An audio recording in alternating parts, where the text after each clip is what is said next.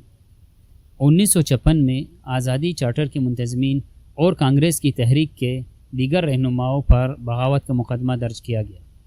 یہ مقدمہ خاص طور پر اس اختلاف کو مصروف رکھنے اور انہیں سیاست سے باہر رکھنے کے لیے بنایا گیا تھا۔ یہ مقدمہ 4.5 سال تک چلا اور آزادی کے چارٹر کو نافذ ہونے میں مزید 40 سال لگے۔ جنوبی افریقہ 1960 شارپ ویلی جانسبرگ کے جنوبی صنعتی علاقے میں ایک سیاہ فام بستی میں پاسپورٹ قوانین کے خلاف احتجاج کرنے کے لیے ایک پرامن ہجوم اکٹھا ہوا، جس پر پولیس نے فائرنگ کی، جس کے نتیجے میں 69 لوگ ہلاک ہو گئے۔ نیشنلسٹ حکومت نے مارشل لا نافذ کیا، تمام اس اختلاف کو بین کر دیا گیا اور ہزاروں کو جیل میں ڈال دیا گیا۔ جب یہ بات واضح ہو گئی کہ تمام پرامن مذاکرات کے ذرائع ختم ہو چکے ہیں، تو مینڈیلا انڈر گراؤنڈ ہو گئے اور آرمڈ اسٹرگل کی قیادت کی۔ Policy that South Africa is a country of many races. There is room for all the various races in this country. There are many people who feel that it is useless and futile for us to continue talking peace and non-violence against a government whose reply is only savage attacks on an unarmed and defenseless people. 1962 میں Mandela کو گرفتار کیا گیا۔ ان پر ملک سے غیر قانونی طور پر باہر جانے کا الزام لگایا گیا اور انہیں 5 سال قید کی سزا سنائی گئی۔ اس کے فوراً بعد ان کے ANC کے ساتھیوں کو بھی گرفتار کیا گیا اور شواہد سامنے آئے جنہوں نے مینڈیلا کو مجرم قرار دیا۔ انہیں ریونیا ٹرائل میں دوبارہ عدالت میں پیش کیا گیا، جہاں ان پر اور دیگر 8 افراد پر موت کی سزا دینے کا امکان تھا۔ وہ تقریر جو نیلسن منڈیلا نے کی نے لوگوں کے دلوں میں حوصلہ پیدا کیا، کیونکہ یہ ایک مزاحمتی تقریر تھی۔ The very speech which was made by Nelson consolidated the spirit of the people outside, because it was a defiant spirit. I have fought against white domination, and I have fought against black domination. I have cherished the ideal of a democratic and free society in which all nations live together in harmony and with equal opportunity. It is an ideal which I hope to live for and to achieve. But if needs be, it is an ideal for which I am prepared to die.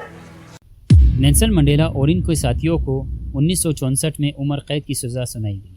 سیاسی قیدیوں کو Reuben جزیرے پر بھیجا گیا، جو کہ جنوبی افریقہ کے مغربی کیپ کے ساحل پر واقع ایک ویران جزیرہ ہے۔ نیلسن منڈیلا 45 سال کے تھے جب وہ قیدی نمبر 406 بنے۔ وہ اپنی 70 کی دہائی میں آزاد ہو گئے۔ وہاں قیدیوں کو سخت مزدوری کرائی گئی، لیکن وہ ٹوٹنے کو تیار نہ تھے۔ قید کے دوران ان کے اخلاقی قیادت اور مرتبہ میں اضافہ ہوتا گیا۔ ان کی اہلیہ وینی جدوجہد کی تحریک کو جاری رکھے ہوئے تھی، لیکن اپرتائڈ کے خلاف جنگ مزید 25 سال تک جاری رہی۔ بالآخر 1990 میں 71 سال کی عمر میں مینڈیلا کو غیر مشروط طور پر رہا کیا گیا۔ اپنی 71 سالہ زندگی میں پہلی بار جمہوری انتخابات میں ووٹ ڈالنے کے بعد وہ جنوبی افریقہ کے پہلے سیاہ فام صدر بنے۔ Never and never again shall it be that this beautiful land will again experience the oppression of one by another. اپنی صدارتی مدت کے بعد وہ اپنی زندگی کے باقی حصے کو اپنے مقاصد کے لیے وقف کرتے رہے۔ انہوں نے Nelson Mandela foundation, Nelson Mandela child fund, 46664 campaign اور دیگر اداروں کی بنیاد رکھی۔ 5 دسمبر 2013 کو 95 سال کی عمر میں نیلسن منڈیلا کا انتقال ہوا۔ ان کے موت کا عالمی سطح پر غم منایا گیا اور امن، مساوات اور انصاف کے لیے ان کی جدوجہد آج بھی لوگوں کو متاثر کرتی ہے۔